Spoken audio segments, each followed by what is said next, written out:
आप सभी को जय गुरुदेव एवं जय श्री माता रानी।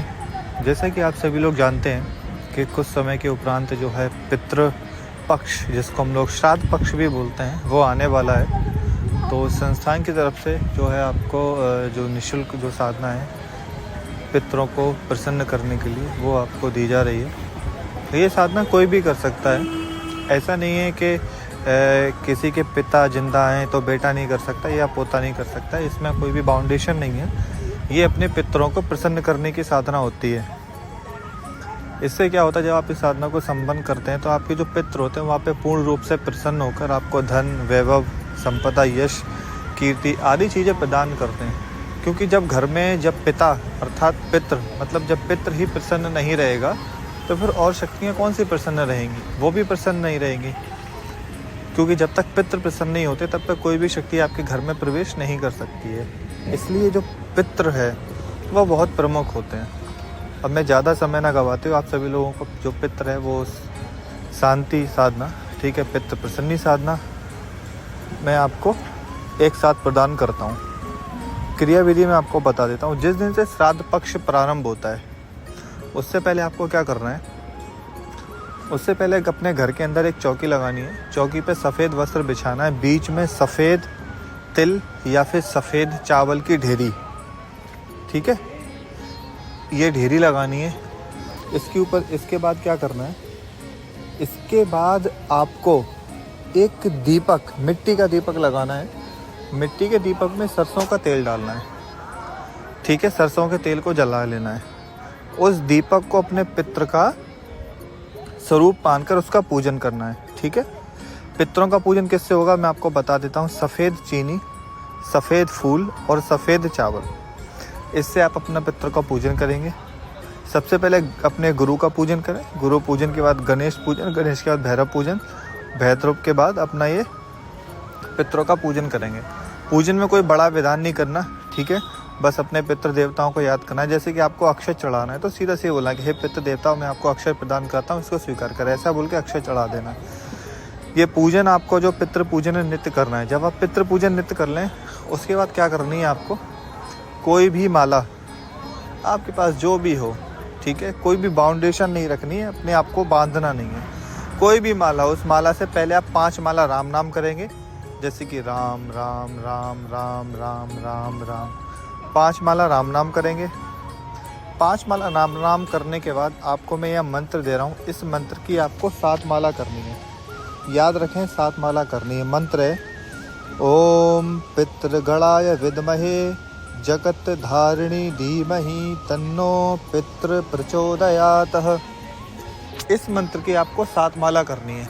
जब 7 माला हो जाएंगी उसके बाद फिर दोबारा से लास्ट में 5 माला राम राम राम की करनी, अर्थात अपने पितरों को राम नाम भी देना है और पितृ गायत्री भी करनी है। जब ये हो जाए इसके बाद हाथ में जल लीजिए, बोले कि हे मेरे पितृदेव, अभी जो मैंने राम नाम और जो पितृ गायत्री की है ये मैं आपके श्री चरणों में संकल्पित करता हूँ, आप पूर्ण रूप से प्रसन्न हो और हे श्री राम आप इनको अपनी शरण में रहें, ठीक है, ऐसा बोल के रख देना है। अंतिम दिन क्या करना है, जब आखिरी दिन होता है, आखिरी दिन की साधना करने के बाद किसी भी ब्राह्मण को भोजन के लिए निमंत्रण दे दें। जब ब्राह्मण आ जाए उसको प्रेम पूर्वक खाना खिलाएं। खाना खिलाने के बाद उसको कोई भी एक सफ़ेद वस्त्र ज़रूर दान करें। सफ़ेद वस्त्र कोई भी हो सकता है, कुर्ता पजामा हो सकता है।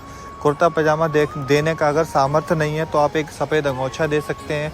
अगर वो भी सामर्थ्य नहीं है तो आप एक सफ़ेद रुमाल दे सकते हैं, ठीक है, इतना कर सकते हैं। जब आप इतना कर लेंगे अपने पितरों से आशीर्वाद प्राप्त करेंगे।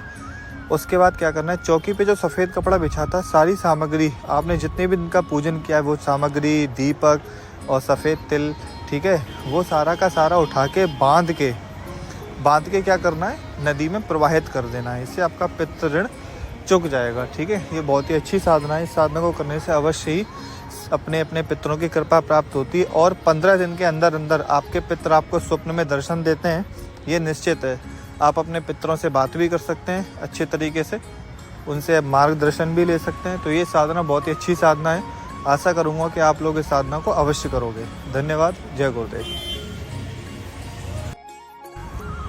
जो लोग व्यापारी वर्ग हैं, ये साधना उन लोगों के लिए है जो लोग व्यापार करना चाहते हैं, व्यापार में तरक्की नहीं हो पा रही किसी भी तरीके से, या फिर व्यापार बंधन किसी ने किया हुआ है, तो आज मैं आप सभी लोगों को भंवरवीर की साधना दे रहा हूँ। ये साधना ऐसा नहीं कि आपको किताब से उठा के दे दी जाती है, ये साधना हमारी खुद की सिद्ध की हुई साधनाएं होती हैं। हमेशा याद रखना, आप लोग जो किताब की साधना करते हैं उसमें आपको कम से कम 1 लाख का अनुष्ठान करना पड़ता है, 1.25 लाख का। संस्थान के द्वारा जो साधनाएं दी जाती है उसमें बहुत ज़्यादा अनुष्ठान होता है, 11,000 का, लास्ट 15,000 का, इससे ज़्यादा आपको जप नहीं करना होता है। तो जो लोग व्यापार से परेशान हैं उन लोगों के लिए सोमवती अमावस्या पे ये साधना आप लोग कर सकते हैं, या फिर किसी भी दिन आप इस साधना को प्रारंभ कर सकते हैं। ठीक है, खासकर इतवार मतलब संडे से आपको ये चीज़ प्रारंभ करनी है। करना क्या है, बहुत ही सिंपल साधना है, मैं आपको बताता हूँ। अपने पूजा रूम में, किसी नदी के किनारे, अपने घर पे कहीं भी एक चौकी पे काला कपड़ा बिछाना है, काले तिल के ऊपर, ठीक है, काले तिल के ऊपर क्या करना है, आपको एक दीपक लगाना है सरसों के तेल का। ठीक है, हाथ में जल लेना है। आप जिस भी गुरु के शिष्य हैं अपने गुरु का नाम लेना है, बोलना है कि मैं व्यापार वृद्धि हेतु भंवरवीर की साधना कर रहा हूँ। हे भंवरवीर, जिस प्रकार एक भंवर चलता है, सारी चीज़ उसमें समा जाती है, उसी प्रकार आप मेरे दुकान पे ग्राहकों का भंवर लगाइए जिससे कि मेरी दुकानदारी बढ़े। ऐसा बोल के जल छोड़ना है। अब आपको क्या करना है, ध्यान से सुनिएगा। पहले अपने गुरु का पूजन करना, फिर गणेश जी का करना, फिर भैरव जी का करना। पूजन में याद रखें, आप बेसन के लड्डुओं का प्रयोग होगा। 2 बेसन के लड्डू भैरव जी के नाम के चढ़ा देने। पहले 1 माला गुरु मंत्र की कर लें, 1 माला गणेश मंत्र की कर लें। आपका जो भी गुरु मंत्र हो उस गुरु मंत्र की कर लें। 1 माला गणेश मंत्र की करें, ओम गम गणपते नमः। ठीक है, ये करना है आपको। उसके बाद आपको मंत्र दे रहा हूँ, इस मंत्र की 5 माला करनी है। याद रखिएगा, 5 माला करनी है। ठीक है, अगर आप संडे से स्टार्ट करते हैं तो संडे से लेके संडे तक आपको 5 माला करनी है। इससे पहले आप मार्केट जाके काला साबुत उर्द लेके आइए, 125 ग्राम, किसी कटोरी में रख के आपको अपने पूजा स्थल में रखना है, दीपक के पास। ठीक है, अब आपको मंत्र बोलना है, ओम भंवरवीर तू चेला मेरा, खोल दुकान बिकरा कर मेरा, उठे जो डंडी बिके जो माल, भंवरवीर सोखे नहीं जाए। ये मंत्र है। इस मंत्र की 5 माला करनी है। जैसे आप 1 माला कंप्लीट करोगे, जिस कटोरी में काले उड़द रखे हैं उस उड़द पे आपको 1 फूंक मारनी है। फिर 2 माला करोगे, फिर आपको फिर फूंक मारनी है। ऐसे 5 माला करके आपको फूंक मारनी है। जब 5 माला हो जाए, हाथ में जल लेना कि हे परम पूज्य सतगुरुदेव जी, या हे परम पूज्य भैरव जी, या फिर अपने अपने गुरु का नाम जो भी मैंने जप किया आपके 3 चरणों में संकल्पित करता हूँ, मेरी भंवरवीर की साधना को पूर्णता दें। ऐसा बोलना है। ऐसा बोल के आपको संडे से लेके संडे तक करना है। बहुत ज़्यादा टाइम लगेगा, आधा घंटा। जब संडे से संडे हो जाएगा, उसके बाद आपको क्या करना है, अंतिम, और हाँ, जो आप भोग में लड्डू लगाते हैं उस लड्डू को साधना के बाद किसी कुत्ते को डाल देना है। अंतिम दिन आपको क्या करना है, जब अंतिम दिन की साधना हो जाएगी, अंतिम दिन साधना करने के बाद आप लड्डू ले लें 1.25 किलो, ठीक है, बूंदी क्या बेसन के। वो साधना को, लड्डू को भैरव जी को भोग लगा के वो बच्चों में बांट देनी है। जब बांट दोगे, ये साधना आपकी कंप्लीट हो जाएगी।